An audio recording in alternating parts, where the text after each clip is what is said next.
यह संसार का परम सत्य है। समय बड़ा कीमती है। यह एक निश्चित रफ्तार पर निरंतर चलते रहता है। यदि हम इस रफ्तार से कुछ सेकंड आगे चलते हैं तो सारे संसार के सुख सुविधाएं हमारे पास होती हैं। यदि हम समय की रफ्तार से धीमी गति से चलते हैं तो हमें पल पल दुख प्राप्त होते हैं। एक कर्मचारी व्यक्ति जिसका पूरा दिन एक निश्चित समय के साथ बंधा रहता है, यदि वह उठते समय कुछ समय के लिए लेट हो जाए तो उसका पूरा दिन संघर्ष भरा रहता है। वह अपने दिन का 10 मिनट भी मैनेज नहीं कर सकता, क्योंकि प्रत्येक कार्य एक निश्चित समय में होना तय है। इसलिए कहते हैं, आज का परिश्रम कल का सुख और आज का आराम कल का दुख है। समय धन है, यह बिल्कुल सही है, लेकिन क्या हम समय का उतना सम्मान करते हैं जितना कि पैसों का करते हैं? कुछ लोग मिनट को बचाने के लिए घंटों नष्ट कर देते हैं। ऐसे लोग मूर्ख प्रवृत्ति के होते हैं जो बिना सोचे समझे अपनी कीमती समय बर्बाद करते हैं, और कुछ लोग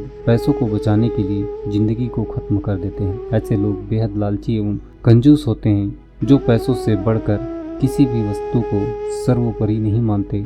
वह अंत में हार जाते हैं। इन्हें आप क्या कहेंगे? कुछ अच्छा करने को कहो तो लोग कहते हैं, क्या करें, समय नहीं मिलता। क्योंकि मनुष्य स्वयं को संकुचित विचार के साथ एक छोटे से परिधि में बांध के रखे रहता है, और इसी बंधन के कारण मनुष्य दूरगामी परिणामों को देख पाने में सक्षम नहीं है। इसलिए वह भविष्य में होने वाली घटनाओं को नहीं देखना चाहता और नहीं समझना चाहता। वह वर्तमान के लाभ को देखता है तो तुरंत करें और तुरंत प्राप्त हो जाए, परंतु संसार ऐसे सिद्धांत पर नहीं चलता। कुछ के परिणाम हमें तुरंत ही प्राप्त होते हैं और कुछ के परिणाम प्राप्त होने में एक लंबा समय लगता है, और हमें लघु और दीर्घकालिक दोनों परिणाम को लेकर चलने वाला व्यक्ति कभी भी दुखी एवं परेशान नहीं होता। इसलिए अपनी दिनचर्या में कुछ ऐसा समय को जोड़ना अति आवश्यक है जो स्वयं के लाभ से हटकर दूसरों के लाभ के लिए भी हमारे पास कार्य करने के लिए समय होना चाहिए। इसलिए मैं कहता हूँ, समय मिलेगा नहीं। अपने स्वार्थ पूर्ति के लिए निर्धारित समय में से परोपकार के लिए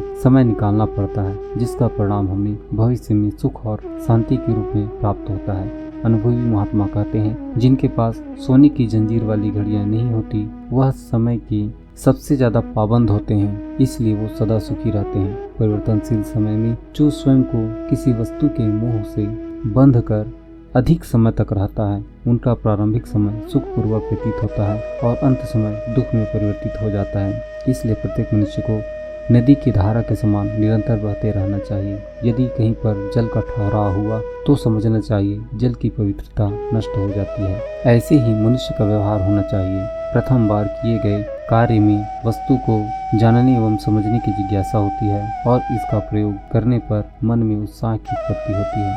जब तक हम कार्य एवं व्यवहार के सिद्धांत को सही से समझ पाते हैं, तब तक हमें इस कार्य को दोहराते रहना अच्छा लगता है। परंतु जिस पल हम इसे पूर्ण रूप से समझ लेते हैं, इसके बाद हमारी जिज्ञासा एवं उत्सुकता समाप्त हो जाती है, और यही सुख देने वाला एहसास नीरस और दुख में परिवर्तित हो जाता है। जिस प्रकार एक स्त्री एवं पुरुष पहली बार एक दूसरे को देखे जाने पर दोनों के बीच झिझक और आकर्षण होता है, और काम की इच्छा से प्रभावित मनुष्य एक दूसरे के संपर्क में आते हैं, शारीरिक संबंध बनाते हैं। जब तक एक दूसरे को अच्छे से समझ जाते हैं, इसके बाद पहले जैसा प्रेम एवं आकर्षण खत्म हो जाता है, और इसके बदले एक दूसरे से झगड़ना आरंभ हो जाता है।